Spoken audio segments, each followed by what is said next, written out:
मृत्यु और आशा का पुनर्जन्म। मृत्यु शायद यह मानव अनुभव का सबसे बड़ा पुराना रहस्य है। हर सभ्यता ने इसके बारे में सोचा है, हर धर्म ने इसे समझाने की कोशिश की है, हर कवि ने इसके सामने शब्द खो दिए हैं और हर मनुष्य, चाहे वह राजा हो या भिखारी, किसी न किसी रात अंधेरे में जागकर इसके बारे में अवश्य सोचता है। मृत्यु केवल जीवन का अंत नहीं है, मृत्यु वह सीमा है जहाँ मानव ज्ञान समाप्त हो जाता है और कल्पना आरंभ होती है। यह वह दरवाज़ा है जिसके उस पार कोई निश्चित उत्तर नहीं, केवल प्रश्न है। लेकिन शायद मृत्यु का सबसे बड़ा दुख यह नहीं कि हम मर जाते हैं, शायद सबसे बड़ा दुख यह है कि मृत्यु हमारे भीतर की आशाओं को भी मार देती हुई प्रतीत होती है। अधूरे सपने, अनकहे शब्द, अधूरा प्रेम, ये यात्राएं जिन पर हम कभी नहीं गए, ये गीत जिन्हें हम कभी नहीं गा पाए। मृत्यु जब आती है तो ऐसा लगता है मानो वह केवल शरीर नहीं बल्कि संभावनाओं के पूरे ब्रह्मांड को अपने साथ ले जाती है। और इसी कारण मनुष्य मृत्यु से डरता है। वह डर से नहीं डरता, वह शून्य से डरता है। वह इस संभावना से डरता है कि जो कुछ उसने प्रेम किया, जिसके लिए संघर्ष किया, जो कुछ बनने की कोशिश की, वह सब एक दिन बिना किसी निशान के समाप्त हो जाएगा। लेकिन यही एक विचित्र सत्य छिपा हुआ है। यदि मृत्यु इतनी पूर्ण होती तो आशा का अस्तित्व कभी नहीं होता, क्योंकि आशा एक ऐसी चीज़ है जो तर्क से नहीं जन्म लेती, वह अंधेरे में जन्म लेती है।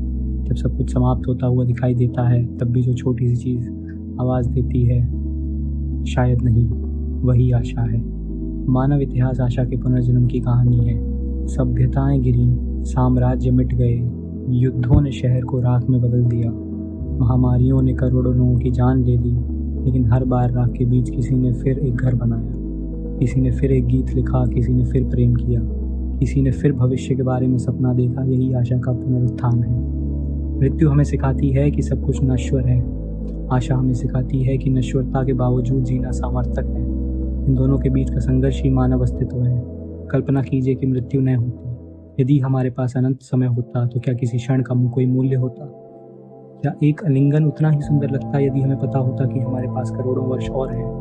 क्या किसी विदाई में कोई पीड़ा होती यदि हमें निश्चित रूप से पता होता कि हम फिर मिलेंगे? शायद नहीं। मृत्यु भी जीवन को दुर्लभ बनाती है और दुर्लभता ही मूल्य को जन्म देती है। एक गुलाब सुंदर है क्योंकि वह हमेशा नहीं खिलता, एक सूर्यास्त अद्भुत है क्योंकि वह रुकता नहीं, और जीवन अर्थपूर्ण है क्योंकि वह अनंत नहीं है। मृत्यु कोई शत्रु नहीं हो सकती यदि वह जीवन को अर्थ देती है, लेकिन फिर भी मनुष्य के भीतर एक विद्रोह है। वह स्वीकार नहीं करना चाहता कि सब कुछ समाप्त हो जाएगा, और इसी विद्रोह से आशा जन्म लेती है। आशा यह विश्वास नहीं है कि सब कुछ ठीक होगा, आशा यह साहस है कि शायद सब कुछ ठीक न हो, फिर भी हम आगे बढ़ेंगे। जब कोई अपना खो देता है और फिर भी अगली सुबह उठता है, वहाँ आशा है। जब किसी का सपना टूट जाता है और वह फिर से शुरुआत करता है, वहाँ आशा है। जब पूरी दुनिया उसे असफल घोषित कर देती है और वह फिर भी प्रयास करता है, वहाँ आशा है। आशा कोई भावना नहीं, आशा एक निर्णय है, एक चुनाव, एक घोषणा की अंधेरा चाहे कितना भी गहरा क्यों न हो, मैं प्रकाश की संभावना को अस्वीकार नहीं करूँगा। यही कारण है कि आशा बार बार मरती है और बार बार पुनर्जीवित होती है। वह फीनिक्स पक्षी की तरह है, हर बार जलती है, हर बार राख बनती है और हर बार उसी राख से फिर जन्म लेती है। शायद यही उसका स्वभाव है और शायद इसी कारण उसे नष्ट नहीं किया जा सकता, कि आशा की वास्तविक शक्ति उसकी अमरता में नहीं बल्कि उसके पुनर्जन्म में है। मनुष्य भी कुछ ऐसा ही है। हम टूटते हैं, बिखरते हैं, हारते हैं, रोते हैं, और कभी कभी ऐसा लगता है कि हमारे भीतर कुछ मर गया है, लेकिन वर्षों बाद हम पाते हैं कि उसी मृत प्रतीत होने वाली जगह से कुछ नया जन्म ले चुका है।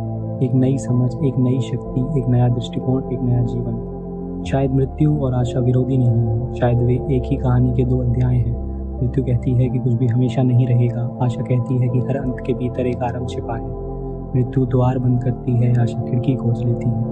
मृत्यु कहती है यह समाप्त हो गया, आशा फुसफुसाती है कहानी अभी पूरी नहीं हुई। और शायद मानव होने का अर्थ ही यही है, मृत्यु को जानना, उसकी अनिवार्यता को समझना, उसकी छाया में जीना और फिर भी हर सुबह उठकर भविष्य में विश्वास करना। शायद ब्रह्मांड का सबसे महान चमत्कार जीवन है। शायद सबसे महान चमत्कार यह है कि मृत्यु से भरी इस दुनिया में भी आशा जीवित रहती है, बार बार मरती है, बार बार जन्म लेती है, और हर पुनर्जन्म के साथ हमें याद दिलाती है कि अंधकार कभी अंतिम शब्द नहीं होता, क्योंकि जहाँ मृत्यु अंत लिखती है वहीं आशा उसी पन्ने पर एक नया अध्याय शुरू कर देती है।